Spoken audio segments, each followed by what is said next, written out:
Hey everyone! Welcome to today's video where I'll show you how to enable the 3-player option instead of the default single S player now used in the latest Onstream version. Let's begin by opening the app and selecting any movie.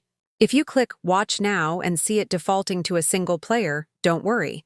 Here's how to bypass it. First, uninstall the current Onstream app. Once it's removed, open your browser, like Chrome, and visit onstreamax.app.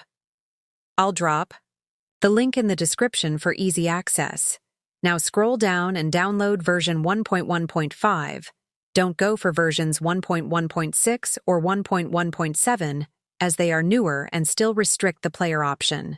I've already downloaded it, so you can just click and install it once the download is complete.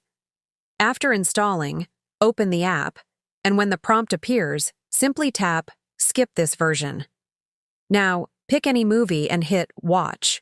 You'll see the 3-player option is back. If this helped you out, let me know in the comments and don't forget to like and subscribe to support the channel. See you in the next video. Let me know if you'd like a shorter version for a YouTube short or if you'd like a version with hashtags and links.